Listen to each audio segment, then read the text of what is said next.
Bonjour à toutes et à tous et bienvenue dans ce nouvel édito politique où cette semaine je vais vous parler de la prochaine niche parlementaire du groupe de la France Insoumise à l'Assemblée nationale. En ce moment, à l'Assemblée, on est très occupé évidemment par le projet de loi sur les retraites auquel on s'oppose dans l'hémicycle, mais on est aussi en train de défendre nos lois en commission et elles passeront ensuite dans l'hémicycle le 26 mars. Donc ça, c'est la niche parlementaire. Qu'est-ce que c'est? C'est en fait le seul jour de l'année où on a le droit de choisir les lois qui vont être mises à l'ordre du jour et débattues par tous les députés dans l'hémicycle. On pense cette année qu'il y a de bonnes chances pour que certaines de nos lois soient votées dans l'hémicycle. Pourquoi? Parce que les macronistes sont derrière eux quelques précédents un peu embarrassants où ils se sont pris les pieds dans le tapis lors de précédentes niches de groupes d'opposition. Je pense là notamment à la proposition de loi pour allonger la durée des jours de congé pour le deuil en cas d'enfant décédé. Je pense là aussi à une proposition de loi qui visait à augmenter l'allocation adulte handicapé, à revaloriser la AH. Là, dans ces deux cas, les députés macronistes ont pris leurs bonnes vieilles habitudes, ils sont arrivés et ils ont voté contre ces deux lois en bloc, comme un seul homme.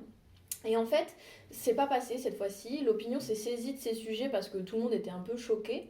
Et donc, ça leur a fait réviser un peu leur stratégie sur les niches parlementaires.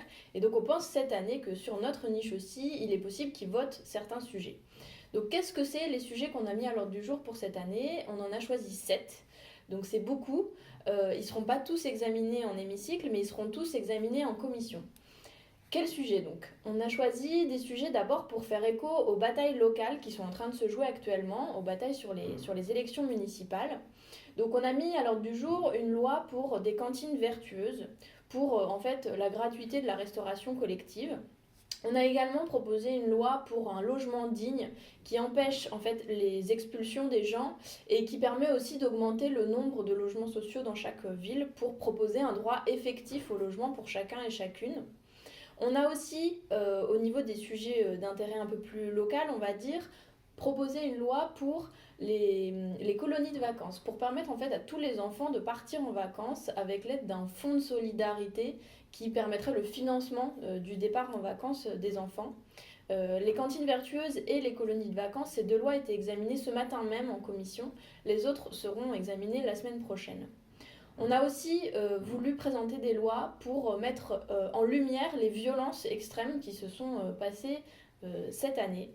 La première, c'est une loi contre les violences policières en fait, parce qu'après un an de gilets jaunes, un an de manifestations violentes et aussi une année maintenant et demie macroniste où tous les jours sur les réseaux sociaux on voit les forces de l'ordre interpeller de manière extrêmement violente parfois les manifestants, on s'est dit qu'il fallait insister sur ce sujet.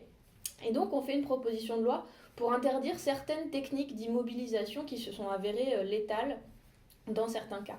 La deuxième loi de cet ordre-là, pour nous, c'est une loi pour interdire le dépassement des frais bancaires. C'est pas la même violence, mais c'est une violence sociale celle-là, parce que pour beaucoup de gens qui ont des revenus déjà très modestes, les frais bancaires viennent s'ajouter à leur situation compliquée et les banques ponctionnent en série comme ça des agios, des frais pour chèques qui ne passent pas, carte bleue qui ne passe pas et ça crée des situations de surendettement. Donc nous, on veut plafonner ces frais bancaires et on pense que c'est vraiment une mesure de justice sociale extrêmement importante. Et enfin, la dernière série de lois, on va dire que c'est des lois qu'on a posées pour faire résonner le travail de nos camarades eurodéputés qui sont élus au Parlement européen depuis l'année dernière. Donc deux lois de cet ordre-là. La première, c'est la transposition d'une directive pour protéger les lanceurs d'alerte. En fait une loi qui a été prise au Parlement européen et qui doit être transposée dans le droit français. Et donc nous, puisque la majorité ne le fait pas, on se propose de le faire à leur place. Et la deuxième loi européenne, c'est la première qui passera en hémicycle, c'est une proposition de résolution pour une vraie bifurcation écologique. Ça vous dit peut-être rien comme ça, mais au niveau européen, ils font une grosse opération de greenwashing en ce moment qui s'appelle le Green New Deal. Et en fait, nous, on pense que pour faire une vraie bifurcation écologique, il faut y ajouter des impératifs en termes de justice sociale, en termes de quels sont nos besoins réels et qu'est-ce qui doit être produit ou ne doit pas l'être. Donc, on fait une proposition principielle pour une vraie transition écologique et sociale. Donc ça, c'est nos 7 lois. Elles vont être examinées, je vous le disais, en commission puis en hémicycle. Je vous invite à suivre leur examen par les macronistes et puis à espérer avec nous que certaines soient votées. On a fait pour ça un site spécial, une page du site particulière où vous pourrez retrouver toutes les informations. Et puis sur Canal Phi, évidemment, plusieurs éditos qui vont être consacrés à ces différentes lois. Voilà, à très bientôt.